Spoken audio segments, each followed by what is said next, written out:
O remédio do coração também tem que ter o acompanhamento médico. Tratamento sem um acompanhamento médico regular não é tratamento, é tomar remédio. Isso aí eles estão nas farmácias. Então, o acompanhamento médico, o acompanhamento regular, o acompanhamento predominantemente laboratorial tem evitado bastante. Então, normalmente nós vemos sempre aquela na moda, né? Vamos internar, vamos criar um hospital psiquiátrico. Mas na realidade é mais um comodismo de fuga e desrespeito às pessoas que estão com o problema, porque querer justificar em pleno século XXI diagnósticos psiquiátricos sob um campo meramente místico, religioso, é uma afronta, porque todas as doenças têm seu desajuste emocional. Tanto é que eu digo, a oração para a alma e o remédio para a mente. Não vejo porque a mente seria um lugar específico que alguém pudesse se achar dono de, né?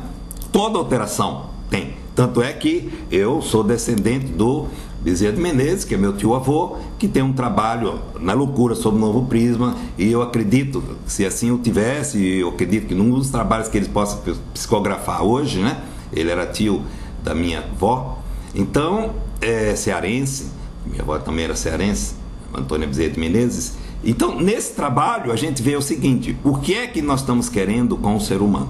Nós queremos reabilitá-lo, nós queremos torná-lo socialmente aceito. E as pessoas, o simples fato de eu exercer a psiquiatria, quantas pessoas que passaram e foram atendidas por mim passam e no momento dizem: ah, meu amigo, conhecido, mas não diz que se tratam comigo, né? Entendeu? Tanto é que num determinado momento, num restaurante aí, uma vez, uma pessoa de fora, aí um indivíduo apontou, doutor França, psiquiatra, não sei o que, aí a pessoa foi: ah, ele é aquela turma do TAM. Aí o indivíduo falou antes: ó, só que ele é meu médico, eu faço tratamento com ele e eu não sou isso que você está querendo fazer. Aí a pessoa ficou meio sem graça, mas essa é a realidade, não adianta querer negar. Então nós temos que proteger também, não adianta só atuar enquanto médico, temos que atuar também de uma postura enquanto ser humano e lutar por isso. Aí as pessoas também dizem: ah, mas não tem vaga, os hospitais não deixam, os hospitais não permitem e não sei o quê. Olha, do mesmo jeito que nós temos unidade de psiquiatria,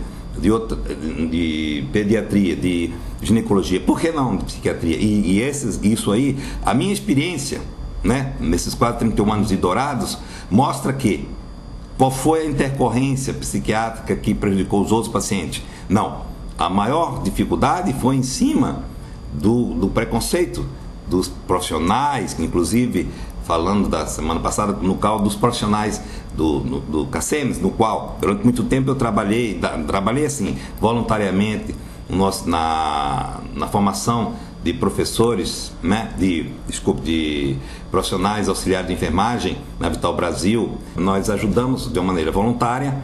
E a dona Jaci, a quem eu valorizo muito, aqui um hospital evangélico, naquele tempo que eu cheguei aqui, com todas as dificuldades, com toda a sujeira, se nós passássemos pela cama e passássemos a mão e sentíssemos alguma poeira, isso era difícil. Por quê? Porque ela preservava o paciente humilde e preservava os valores do ser humano. Era uma pessoa fora de série, falecimento recente, uma pessoa que eu respeito e valorizo muito. Então, isso nós mostrarmos toda uma luta, toda uma conscientização, participamos junto com os alcoólicos anônimos aqui, porque também alcoolismo é uma doença e não um incômodo. Alcoolismo é uma doença, então existem pessoas que não podem beber, do mesmo jeito que existem pessoas que não podem comer açúcar, nem pouco nem muito.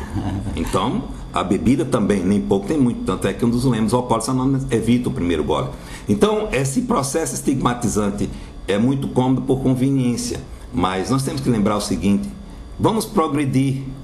Tanto é que a Associação Brasileira e a Associação Mundial de Psiquiatria vai de encontro a essa construção de hospitais psiquiátricos. Claro, os que existem, nós vamos ter que melhorá-los, não demoli-los como se fosse uma revolta contra o hospital, porque o problema não é o nosso hospital. Aqueles que estão, vamos melhorá-los. Agora, vamos pensar de uma maneira mais aberta, mais franca em relação ao ser humano.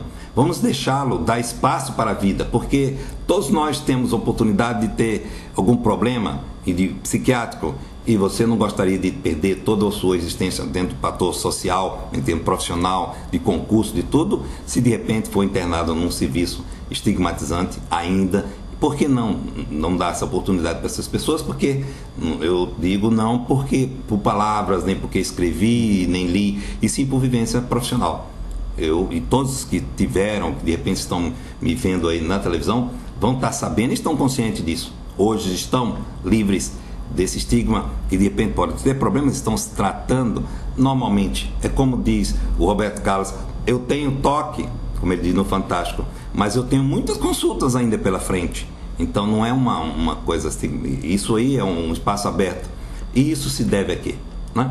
A um avanço da psiquiatria, ao avanço dos tratamentos, ao avanço das terapias, sob várias formas. Quando a gente fala psiquiatria, envolve psicólogo, assistente social, psicopedagogo, todo um conjunto de trabalho, porque não existe um profissional único, existe um conjunto de trabalho. Então isso é muito importante. Vamos procurar ver a pessoa e o ser humano com o avanço da ciência. Vamos realmente sim lutar por criação de serviços de hospitais gerais, locais onde o paciente tenha as suas unidades e que sejam retirados do surto, não sejam tão estigmatizados como ainda hoje o é. Porque se você fizer um concurso, seja ele qual for, se você tiver um referencial de antecedente de internação psiquiátrica, você não vai ter oportunidade de ser aprovado nesse concurso. Infelizmente, ainda não adianta brigar, achar que isso através de um processo impositivo. Não, são conquistas. E através das conquistas é que nós temos que valorizar, né? Tanto é que hoje você vê o psiquiatra e o psicoterapeuta, eles estão nos meios de comunicação, estão falando, como no caso estou aqui, não estão dentro dos hospícios. Por que então fazer tanta ênfase a uma situação que já está praticamente em desuso e não procurar meios mais convenientes do benefício social? Muito bem, doutor França, em nome do Momento de Saúde do Hospital Cassemes, nós agradecemos esse esclarecimento. Obrigado, Enoro, mais essa oportunidade. Para mim é um prazer estar nesses programas como esse, de repente, que nos dão a oportunidade como profissional da gente abrir espaço para a divulgação do que estamos fazendo, dos avanços da psiquiatria, dos avanços da ciência, dos tratamentos da mente, da psicologia, da psicanálise, todos os segmentos, o assistente social, que para mim é um trabalho importante, que tal envolvermos o assistente social e não assistencialismo com o intuito de acompanhar os pacientes em casa, ver se está tomando ou não está tomando a medicação, ver se está faltando ou se está faltando um remédio.